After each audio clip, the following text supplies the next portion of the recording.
Assalamualaikum warahmatullahi wabarakatuh. Perkenalkan, nama saya Muhammad Faisal dengan NIM 24109111210011. Di sini saya ingin menjelaskan mengenai surface anatomi atau anatomi permukaan. Yang mana dosen pengampunya adalah Dr. Abdullah Oski Iliandri, Magister Kesehatan. Baik, teman-teman, jadi kita ingin membahas mengenai anatomi. Nah, yang pertama, ketika kita membicarakan anatomi, kita akan tentunya berhadapan dengan hal-hal yang sangat mendasar terlebih dahulu supaya kita bisa memahami anatomi ini. Nah, dari hal-hal yang mendasar tersebut, kita mulai dari rangka tubuh kita. Nah, jadi teman-teman, rangka tubuh kita itu terbagi ke dalam dua jenis. Nah, yang pertama ada aksial. Jadi ada aksial ya. Nah, kemudian yang kedua ada apendikular. Nah, apa sih pengertian mereka ini? Apa sih aksial, apa sih apendikular? Nah, jadi teman-teman, aksial itu adalah sederhananya adalah inti, ya, inti tubuh. Jadi kalau kita gak ada bagian ini, gitu, nah, dalam seorang manusia misalnya, itu dia tidak akan bisa hidup. Dia tidak akan bisa hidup, ya mati gitu. Kalau dia lahir dia bakal meninggal karena inti tubuh dia itu nggak ada. Sedangkan kalau apendikular itu adalah tambahan. Kalau di buku itu ada yang namanya appendix, ya appendix ya, bahasa Inggris atau appendix, tambahan ya. Ya, contohnya adalah lengan kita, ini adalah tambahan, dan kaki kita. Pokoknya sesuatu yang selain aksial itu adalah apendikular. Sesuatu yang selain apendikular itu adalah aksial, ya gitulah. Oke. Nah, yang pertama nih, sederhananya gini nih supaya kita lebih gampang memahami. Kepala, kita hidup tanpa kepala kita nggak bisa hidup, karena kepala mengatur sistem-sistem organ yang ada di dalam tubuh kita, ya kan. Nah, aksial itu bagiannya adalah kepala, kemudian ada toraks ya. Kemudian kalau kita lihat dari posterior ya, itu punggung ya, punggung. Kemudian ada abdomen di sini. Kemudian ada pelvis. Nah, tempat sistem reproduksi. Nah, kemudian supaya kita lebih gampang untuk memahami anatomi, kita perlu memahami istilah-istilah ini.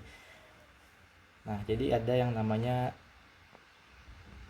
garis hayal ya, garis hayal. Jadi kita kayak membayangkan gitu. Misalnya ini adalah tulang clavicula. Nah, ini di sini itu namanya linea sternalis. Kenapa sternalis? Sebenarnya di sini ada sternum nih. Nah, jadi samping-samping ini disebut linea sternalis, kemudian ada parasternalis ya. Kayak dekat sama sternum gitu. Terus ada yang ini nih, ya ini. Yang ini baru linea med clavicularis. Nah, karena dia di tengah.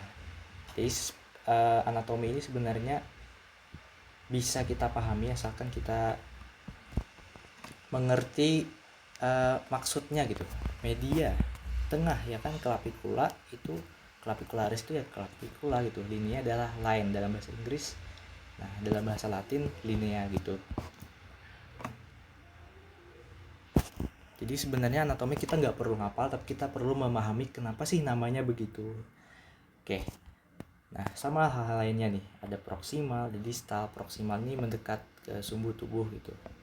Distal menjauhi tubuh, ya. Sama juga dengan medial ya. Medial ini ke arah dalam gitu, ke arah dalam tubuh. Kemudian lateral tuh ke arah luar tubuh. Nih. Oke.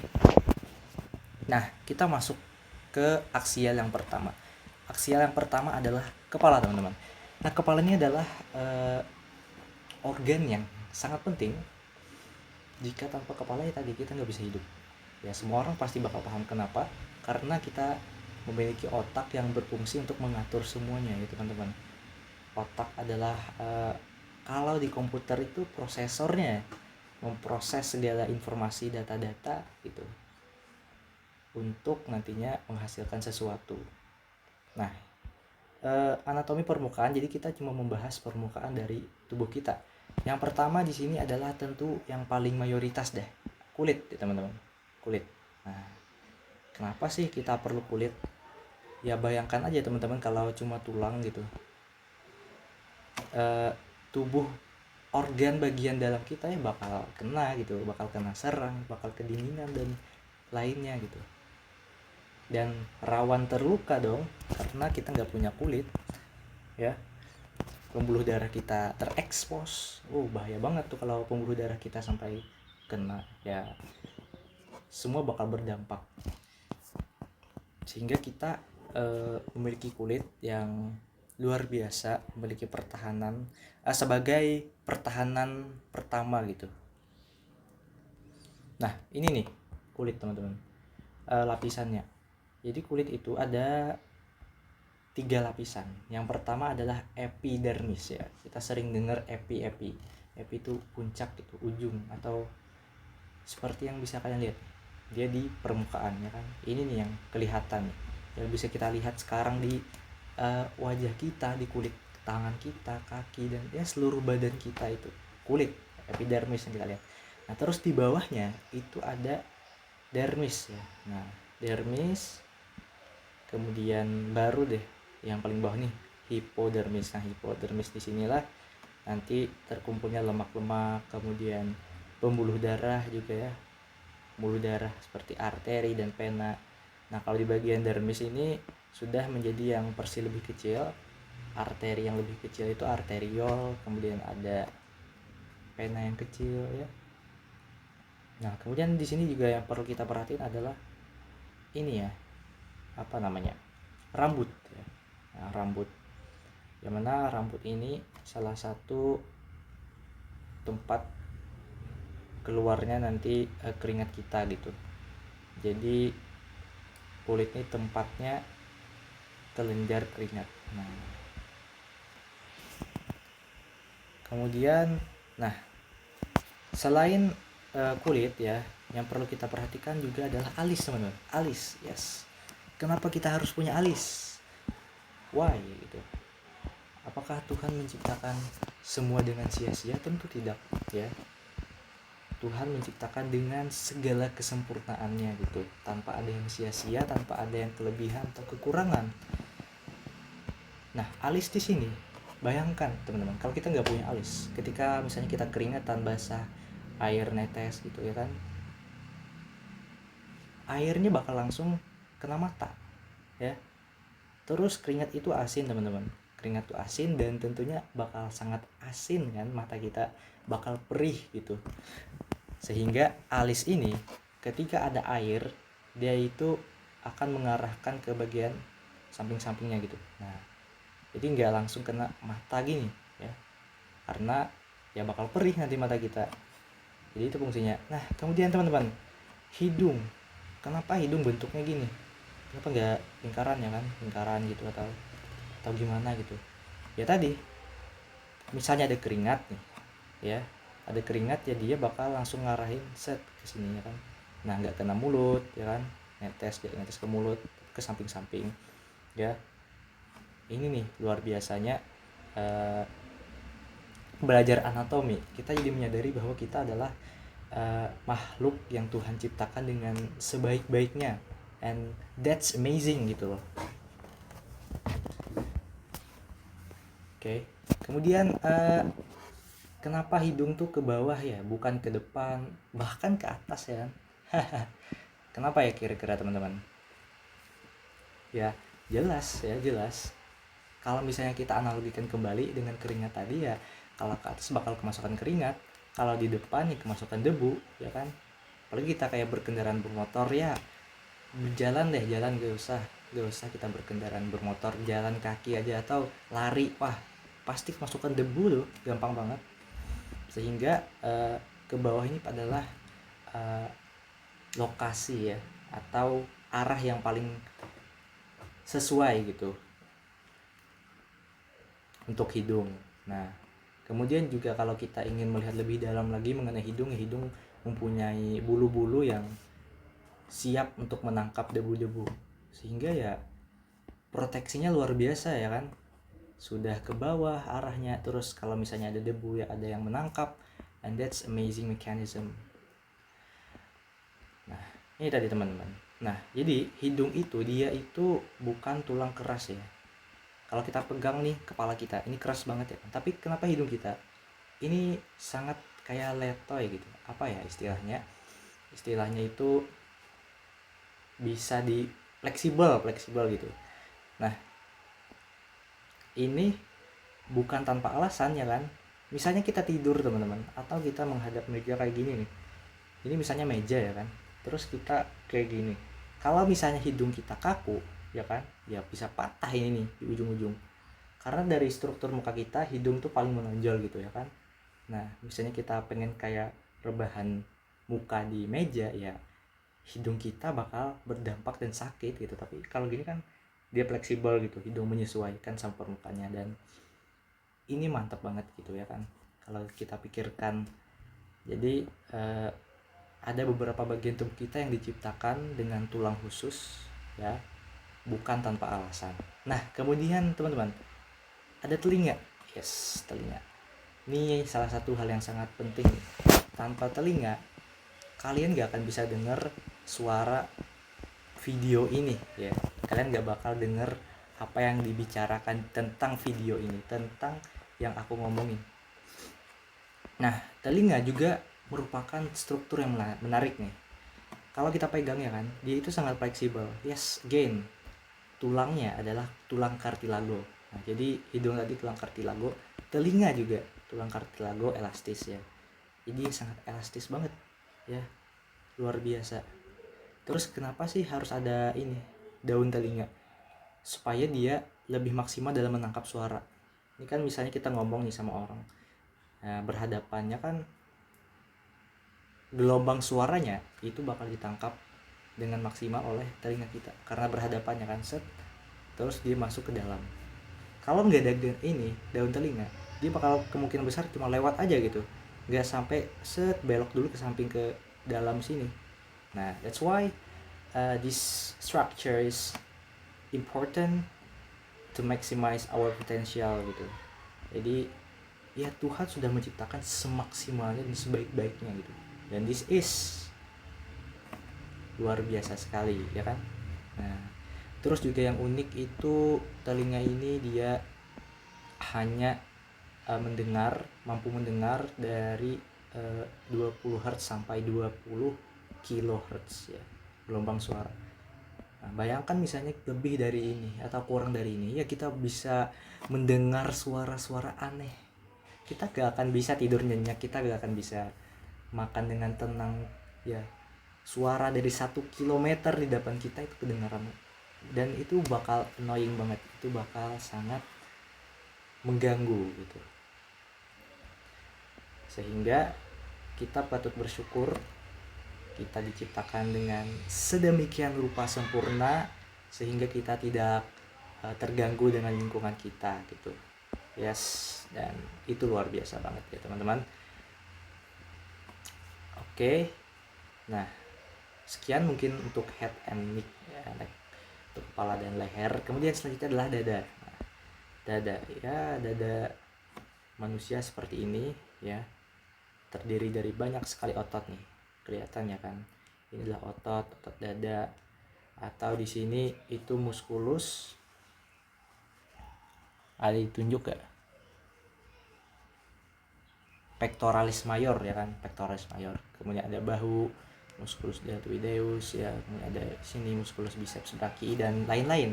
Ada banyak pokoknya. Kalau kita buka kulit kita ini, kita bakal ngeliat banyak sekali otot yang ini bisa ngegerakin bahu kita ya kan, dan berbagai macam gitu.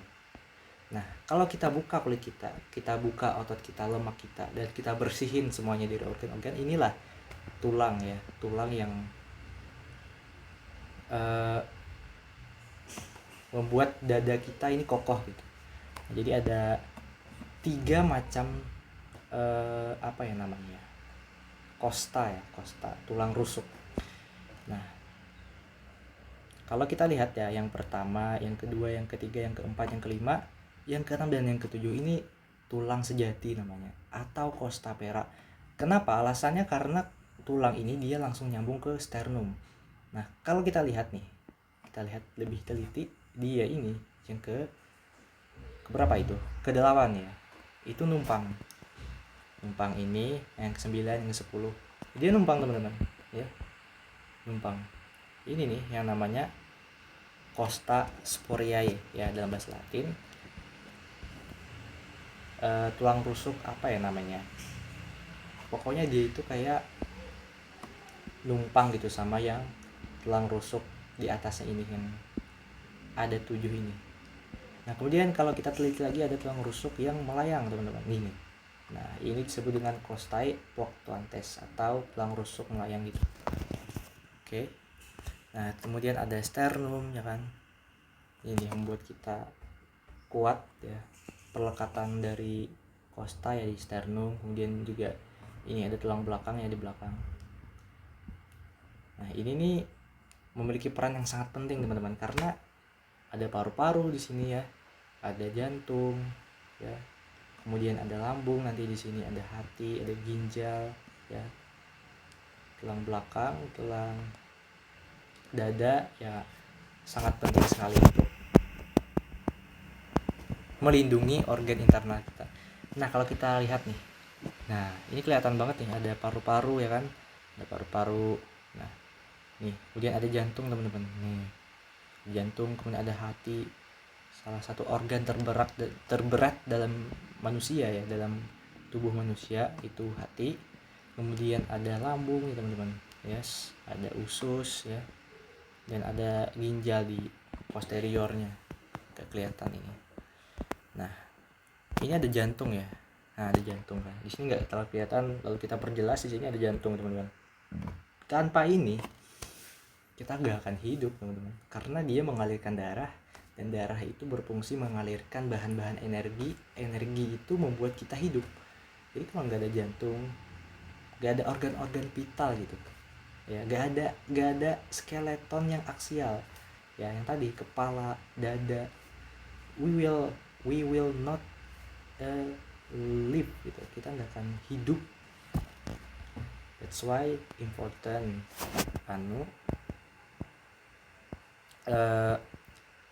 aksial ini. Nah, kemudian kita ke belakang di back. Back ini ototnya lebih beragam lagi, teman-teman ya. Nah, kalau kita lihat tulangnya itu ada scapula ini scapula. Nah, dan ini adalah clavicula nih. Kalau kita lihat dari depan tadi clavicula, yang ini adalah scapula ya. Nah, tulang belakang ini adalah tulang yang sangat penting karena dia tempatnya saraf-saraf. Kemudian dia juga yang membuat kita tegap ya, tegap, bisa tegap berdiri gini, duduk tegap ya. Jadi itu adalah peran dari tulang belakang dan otot-ototnya. Nah, jadi tulang belakang ini terbagi juga beberapa macam nih. Ada cervical, ada thoracic, ada lumbar, ada sacrum, ada coccyx ya. Jadi ada banyak gitu. Dan di cervical ini itu ada yang namanya axis ya, axis. Dan nama-nama khusus lainnya gitu. Kita tidak akan bahas mendalam. Kemudian nah, di back ini kita akan melihat regio-regio ya, teman-teman. Nah, regio ini wilayah gitu, atau kayak apa ya bahasanya itu, kayak perkumpulan atau nama daerah ya, intinya nama daerah. Oh, ini daerah apa gitu. Nah, kayak gini, deltoidea. Ini adalah daerah deltoidea, atau kita menyebutnya bahu. Nah, jadi bahu itu segini gitu ukurannya. Kalau di sini ini bukan bahu lagi gitu. Ini regio scapularis. Ya, ini adalah wilayahnya scapula, bro. This is scapularis gitu. Ini daerahnya scapula gitu. Jadi beda-beda ya kan tiap ini tempat gitu. Nah, di sini lumbar, di sini sacralis, di sini lumbalis, ini infrascapularis ya, infra bawah, scapularis, scapula, ini scapulanya.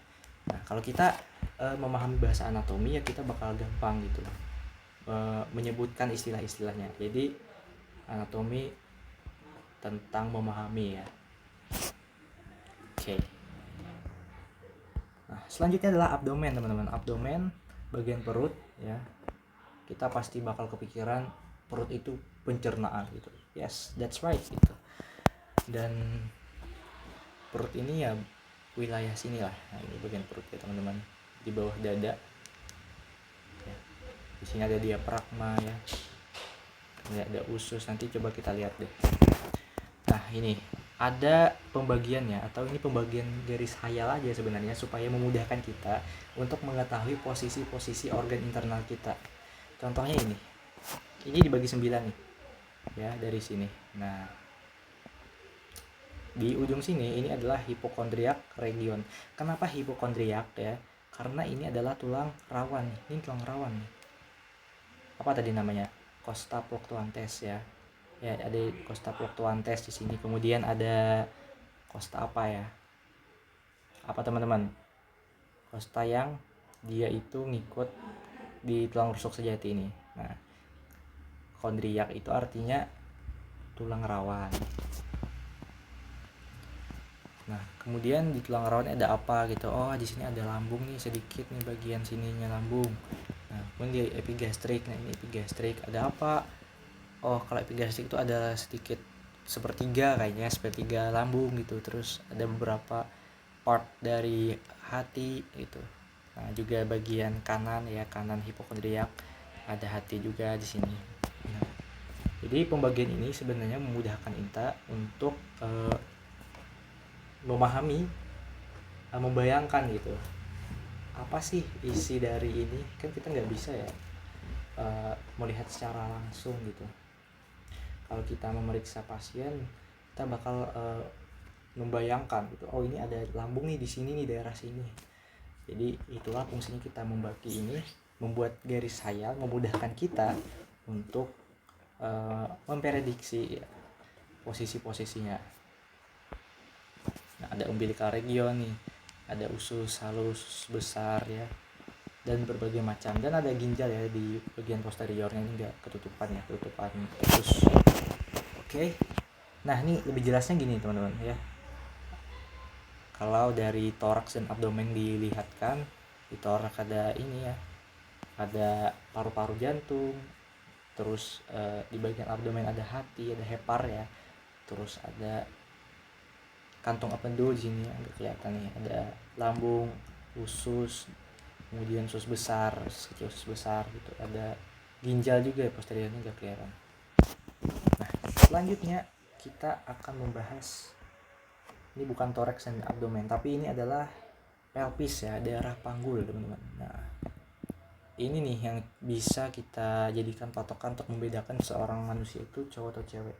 Kalau cowok dia memiliki struktur yang namanya penis. Nah, kalau kan wanita itu memiliki struktur reproduksi yang bernama vagina. Nah, ini salah satu pembeda antara wanita dan pria gitu, atau laki-laki dan perempuan. Oke. Oh ya, sama di wilayah ini, di pelvis khususnya bagian alat kelamin, di sini kan ada rambut-rambut gitu. Apalagi buat yang sudah dewasa, mereka akan tubuhnya menumbuhkan rambut ya. Fungsinya tentu ada gitu. Salah satunya agar misalnya kita mengalirkan air ke daerah situ ya, supaya airnya menyebar ke arah paha kita gitu ya. Kecuali memang sengaja kan ingin mencuci wilayah pelvis ya, beda cerita gitu. Kemudian ya segitu saja untuk aksial ya teman-teman. Nah, luar biasa sekali, tanpa aksial kita gak akan bisa hidup, dan mereka itu penting semua. Jadi kita gak bisa, pokoknya kalau ada orang hidup tanpa aksial itu aneh banget sih. Gak pernah dengar ya teman-teman. Kalau ada, kirim langsung ke aku teman-teman. Itu kasus yang sangat menarik. Kemudian ada apendikular. Oke, upper extremity. Upper extremity ini ada tangan ya, upper bagian atas, ekstremitas atas. ya tangan kanan, tangan kiri ini adalah ekstremitas atas. Nah, dari bahu ya, dari bahu, kemudian ada biceps brachii ya, area-area sini. Di sini ada regionnya juga sebenarnya. Nah, kita coba ke di sini. Nah, ini teman-teman. Ini adalah regio deltoidea. Kemudian di sini itu adalah brachium ya, regio brachii anterior. Ini bagian anterior ya. Kalau kita melihatnya dengan posisi anatomis, ini adalah regio brachii anterior namanya. Kemudian wilayah sini ini adalah antebrachium atau regio antebrachii anterior. Nah, baru deh di sini daerah palmar nih. Nah, ini nama-nama jari ya, dalam bahasa Latin ini pollex, bu jari ini pollex. Nah, kemudian jari-jari ini ada digitus nih, digitus minimus, digitus annularis, digitus medius, ada index. Oke. Tangan. Kalau kita hidup tanpa tangan ya kita masih bisa, karena nggak ngaruh sebenarnya, karena nggak ada organ yang secara khusus berdampak untuk tubuh, tapi ya kita bakal susah gerak dan melakukan hal-hal, kita jadi terbatas gitu, kayak minum ya kan, gak ada tangan ya gimana, susah kan, menuangkan air, kemudian mau mencoret-coret papan tulis, bakal susah. Mungkin kita bisa pakai mulut ya kan, tapi itu juga sulit gitu. Oke, kemudian sederhana aja sih sebenarnya bagian upper extremity. Kemudian selanjutnya adalah lower extremity. Lower extremity ini terdiri dari kaki ya, lower bagian bawah, ekstremitas bawah, di bawah dari pelvis ya. Nah, ada kaki nih teman-teman dengan berbagai macam otot-ototnya nih. Ada musculus apa ya, ada musculus gluteus ya. Nah, otot pantat namanya, terus maximus dan lain-lain. Nah, di sini juga ada pembagian regio ya teman-teman. Apakah di sini ada? Sepertinya tidak ada ya teman-teman. Nah, jadi intinya regio di bagian ekstremitas bawah ini ada di sini. Oh, ini bagian posterior ya teman-teman nih, lihat dari belakang, posterior ya, bagian anterior. Nah, jadi ada wilayah di sini teman-teman, terus daerah patella ini, belah sini, dan area sini pedis ya. Nah, ini fascies nih namanya, telapak kaki fascies. Plantar ya, plantar. Nah,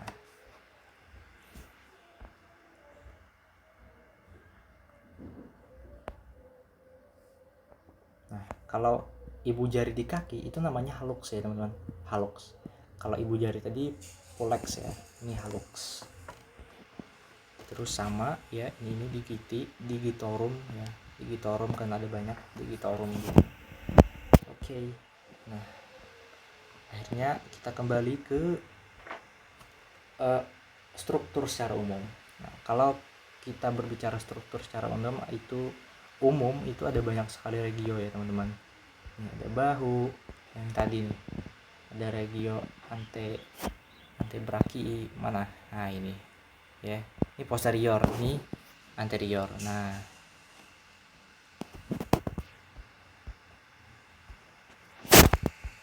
apalagi ya,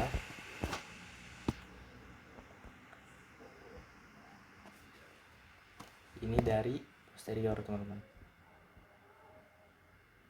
Luar biasa kan, tubuh kita terbagi, ada berbagai macam, dan mereka itu penting gitu, apalagi di bagian aksial ya, tanpa mereka kita nggak akan hidup gitu. Oke.